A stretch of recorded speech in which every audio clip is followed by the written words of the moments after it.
मैंने जैसा कहा कि गूगल पे सर्च करते हैं तो सबसे भ्रष्ट राज्य मध्य प्रदेश आता है।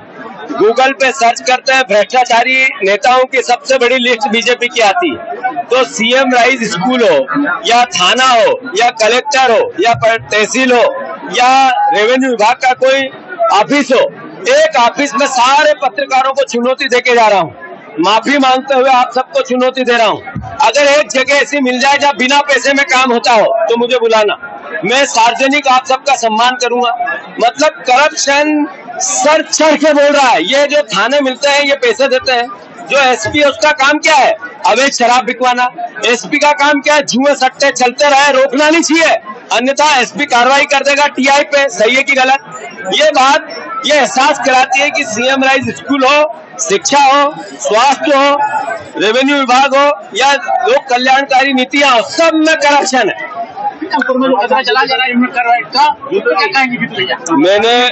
मैंने अभी बयान दिया था भोपाल में कि भारतीय जनता पार्टी को लगातार सरकार मिली, बीजेपी पे लोगों ने भरोसा किया।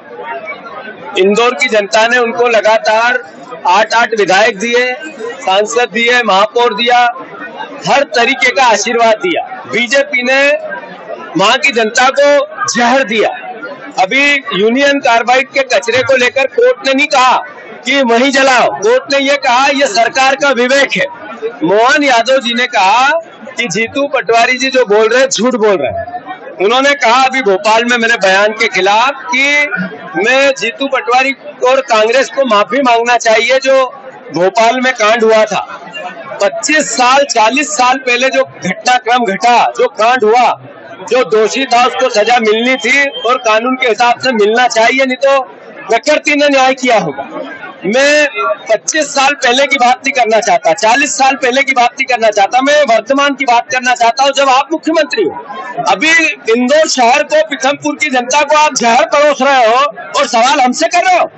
मोहन यादव जी, शर्म आनी चाहिए आपको। एहसास नहीं हो रहा आपको कि आप कितना बड़ा पाप कर रहे हैं। वक्त बताएगा कि आपको इस पाप की सजा जनता, भारतीय जनता पार्टी को, इंदौर की जनता कितना देती है। देता हूँ 3 कारण है उसके।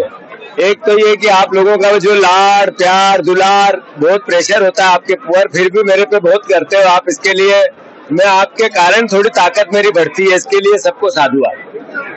बात यह है कि कांग्रेस को जनता ने 2023 में विपक्ष की भूमिका दी और स्वाभाविक है लोकसभा में भी बीजेपी पे भरोसा किया। पर किस कारण से विधानसभा में और लोकसभा में बीजेपी पे भरोसा किया गया था, वो वचन पत्र, वो संकल्प पत्र जो शिवराज सिंह चौहान यहाँ के सांसद, विधायक रहते हुए, मुख्यमंत्री रहते हुए जिन्होंने बोला था, एक भी कुछ पूरा नहीं किया। वो चाहे 2700 के गेहूं की बात हो, चाहे 3100 के धान की बात हो, चाहे बहनों के 3000 रुपए लाडली बहना के नाम के हो, चाहे 450 का गैस सिलेंडर हो, चाहे 2.5 लाख नौकरियां हो, चाहे 6000 रुपए की सोयाबीन हो। हमने 1 साल में लगातार ये एहसास कराया कि हम विपक्ष की भूमिका निभाना चाहते हैं। लगातार हम सड़क पे हैं, पार्टी है, विदिशा में भी है। मैं आप लोगों से आग्रह करता हूँ, हम अपना काम ईमानदारी से करना चाहते हैं। पर शिवराज जी ने कल जो इंदौर में बयान दिया, वो बयान क्या था? वो बयान था धोखे देने वाला। वो बयान था कि राजनीति में वोट लेने के लिए कुछ ऐसी बातें करनी पड़ती है जिससे वोट मिले। यानी जो संकल्प पत्र बोला था वो हमने झूठ बोला था। जो हम आज तक झूठ बोल रहे हैं ये लगातार वोट लेने के लिए बोल रहे हैं। अगर देश का एक ऐसा मुख्यमंत्री जिसको 20 साल आशीर्वाद मिला, एक ऐसा सांसद जो विदिशा से बार चुना गया हो, जो देश का कृषि मंत्री और किसानों से धोखा करे और वो उस बात को स्वीकार करे, आखिर ये शर्म की बात है इस संसदीय क्षेत्र के लिए या नहीं है? मैं मानता हूँ शिवराज जी को सार्वजनिक माफी मांगनी चाहिए और शिवराज जी को स्वीकार जो किया, वो लाडली बहना के पैसे हो या संकल्प का पूरा वादा, वो 6000 की सोयाबीन हो या 3100 का धान, पूरा कंप्लीट पैसे सरकार को मजबूर करके देना चाहिए। ये धोखा जो किसानों के साथ किया है, जितना आशीर्वाद मिला, उतना प्रतिशत मिला, उससे ज्यादा ये जनता है जैसे सर पर चढ़ाती है वैसे ही उतारती है। तो कांग्रेस अपना दायित्व निभाएगी, शिवराज जी को, भारतीय जनता पार्टी को, मोहन यादव को मजबूर करेगी, लगातार विपक्ष की भूमिका निभाएगी और जैसा आपने कहा, जैसा आपका भाव था कि कांग्रेस को मजबूत करो, आपने ये कहा कि अभी तक बॉडी नहीं हो रही है, इसका मतलब जल्दी से करो और कांग्रेस को काम पे लगाओ, ये आपका बात करने का संदर्भ था। मैं इस बात को स्वीकार करता हूँ। संघर्ष का पर्व है हमारे लिए संगठन का 2025, उसमें हम पंचायत कांग्रेस कमेटी बनाना चाहते हैं नए तरीके से। ये पहला नवाचार है देश में। हम मोहल्ला कमेटी बनाना चाहते हैं शहरी क्षेत्र में। हम सारे ब्लॉक अध्यक्ष 15 दिन 20 दिन 1 महीने के अंदर नए करना चाहते हैं। जिला अध्यक्षों की भूमिका फिर से नई तय करना चाहते हैं और सबसे महत्वपूर्ण ताकत प्रदेश अध्यक्ष जैसी ताकत जिला अध्यक्ष के पास हो, इतने अधिकार देना चाहते हैं। पार्टी में नवाचार हो रहे हैं, थोड़ी देरी हुई है, पर इस महीने के अंत तक जो अगला महीना मार्च का आएगा, सब संगठन के हर स्तर पर हम पूर्णता लाएंगे। धन्यवाद। एक कांग्रेस परिवार आज एकजुट है। कैसे पक्ष ठहराएंगे जब जिले में 6 महीने 9 महीने से अभी तक बॉडी गठित नहीं हुई है, अभी तक गठित नहीं हुई है। बॉडी भी आने वाले समय के अंदर गठित होगी। तमाम ये वर्ष जब मैंने कहा है कि संगठन निर्माण का वर्ष है, हर स्तर के ऊपर संगठन का निर्माण है। अच्छा, ऐसा है।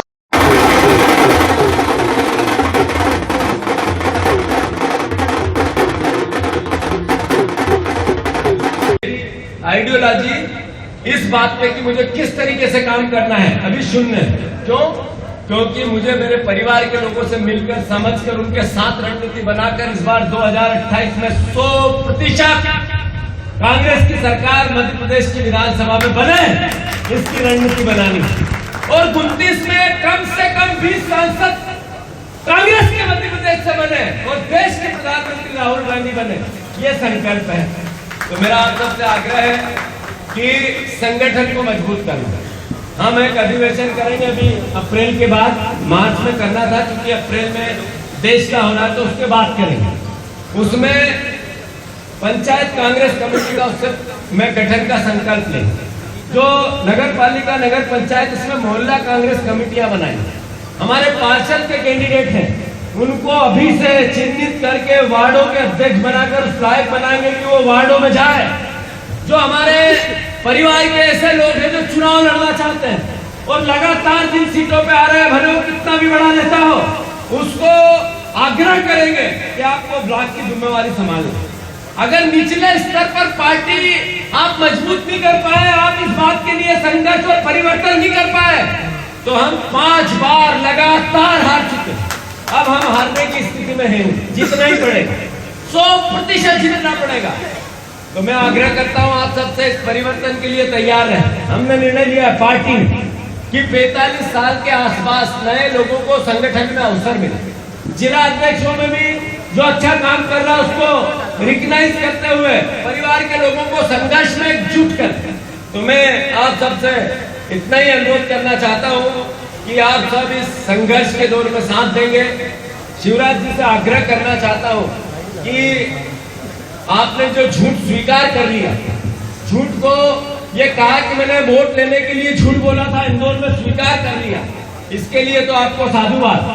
पर अगर आपने इस बार 2700 में गेहूं आपकी सरकार ने नहीं खरीदे, 3100 के धान का संघर्ष नहीं किया, तो हम मंडी में कांग्रेस का कार्यकर्ता खड़ा मिलेगा, आपको एक बोरी भी नहीं खरीदे। हम संघर्ष करेंगे, तैयार हो कि नहीं आप लोग? अरे किसानों की लड़ाई जिसमें 2700 के गेहूं के दाम का, 3100 के धान के दाम के लड़ाई का संख्यान हम विदिशा से करेंगे। आप लोग तैयार हो कि नहीं? हाथ ऊंचे करके बताओ, हो कि नहीं? धन्यवाद, साधुवाद, भारत माता की।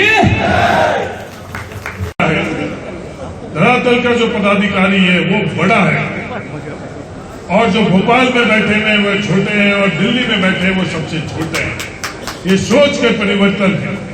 इसी सोच से मध्य प्रदेश के अंदर ग्राम की इकाई और वार्ड की इकाई, मोहल्ले की इकाई बनाने का जो फैसला लिया है, वो फैसला इन लोगों के भरोसे नहीं लिया है, जीतू पटवारी जी के भरोसे नहीं लिया है, आप लोगों के भरोसे लिए है। क्योंकि उस हर गांव के अंदर और मोहल्ले में जाकर आप लोग उस संगठन का निर्माण करें। हाँ, सहयोग की आवश्यकता है। जहां भी आप लोगों को सहयोग की आवश्यकता, मंच में बैठे हुए तमाम लोग आपका सहयोग करेंगे। पर जो दिल्ली में फैसला लिया गया है वो आप लोगों के भरोसे है। मध्य प्रदेश की राजनीति मेरे से ज्यादा आप लोग जानते हैं। आज से 6 वर्ष पूर्व मध्य प्रदेश ने तय किया कांग्रेस की सरकार, और जो मध्य प्रदेश ने तय किया उसका बदलाव, उसमें डाका किसने डाला, उसको खरीदा किसने? क्या उन बिकने वाली ताकतों के रूप में मध्य प्रदेश को पहचाना जाए, या आप लोग जैसे मजबूत योद्धाओं के तौर के ऊपर मध्य प्रदेश को पहचाना जाए? इसका फैसला 4 साल बाद में होने वाले चुनाव के अंदर आप सब लोगों के माध्यम से मध्य प्रदेश को देना। जो डर गई वो चले गई, जो बिक गई वो चले गई, जो मजबूत थे, जो डरे नहीं, वो आज इस प्रांगण के अंदर बैठे हुए विदिशा के तमाम मजबूत लोग आज यहाँ पर।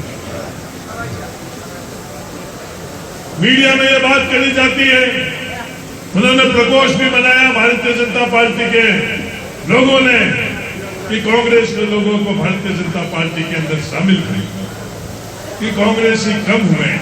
कांग्रेसी कम नहीं हुए हैं। आज मैं मध्य प्रदेश और देश को बताना चाहता हूं, कांग्रेस की कमी नहीं है। विदिशा के अंदर कांग्रेस मजबूती से बैठी है, और ये जो सामने बैठे हैं ये मजबूत कांग्रेस के कार्यकर्ता बैठे हैं।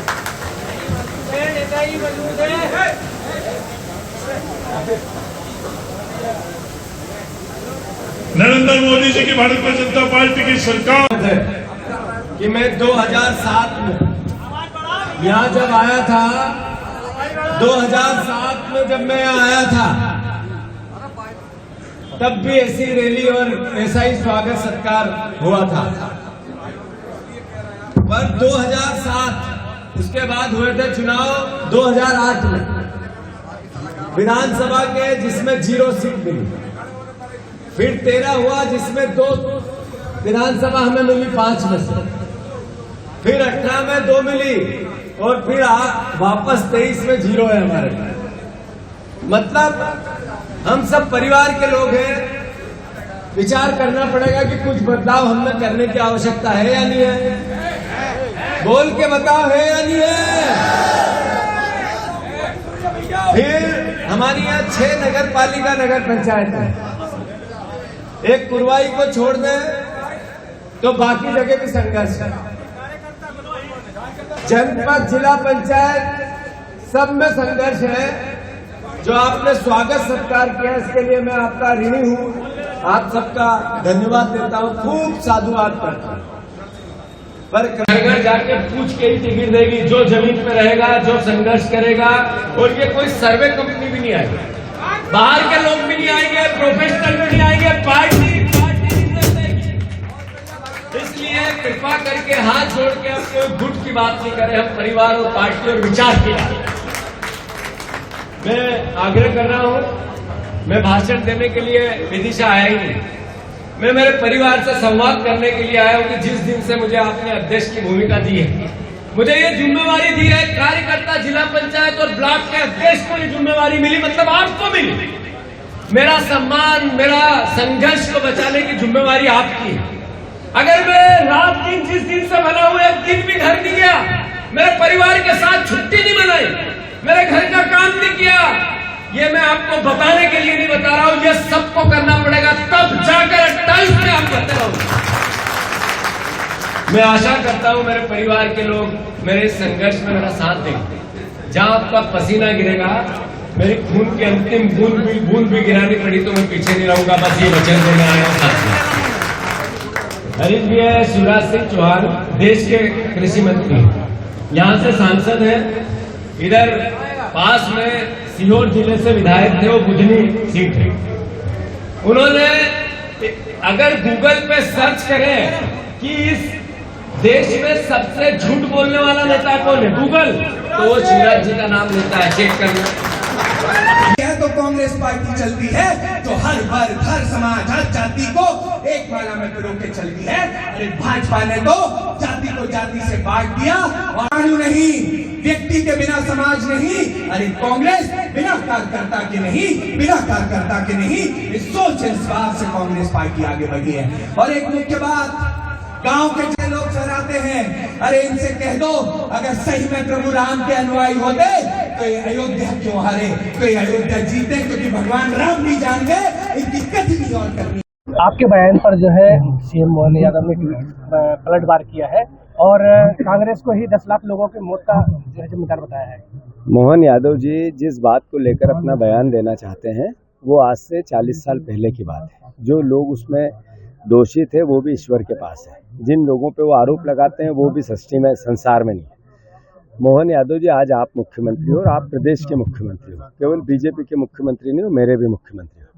मैंने आपको सुबह जो बयान में कहा कि आपको बीजेपी ने इतने सांसद दिए, विधायक दिया, इतनी बार आपको नगर निगम दी और आपने उनको जहर दिया।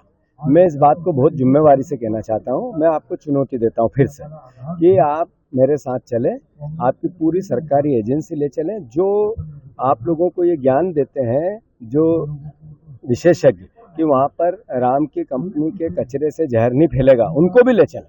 और मैं राम की के रेडियस के 10 किलोमीटर के पानी की लाइव जांच कर लें, उसमें कैंसर के तत्व नहीं मिलेंगे। मैं सार्वजनिक आपसे माफी मांगूंगा। अगर आप नहीं करते हैं और कोर्ट का माध्यम बनाकर आप ये जहर मध्य प्रदेश को और इंदौर शहर को परोसते हैं तो आप आपके पाप को छुपाते हैं। आप कांग्रेस पे आरोप लगाते हैं जो 40 साल पहले की घटना उसको लेकर, तो भी आज आपका पाप आप छुपाते हैं। आपको जैसा सर पे बिठाया मध्य प्रदेश की जनता ने उतनी ताकत से उतारेगी और इंदौर शहर की जनता इसका आने वाली पीढ़ियां जो कैंसर से ग्रसित रहेगी तब आपसे सवाल भी करेगी और आपको जवाब भी देगी।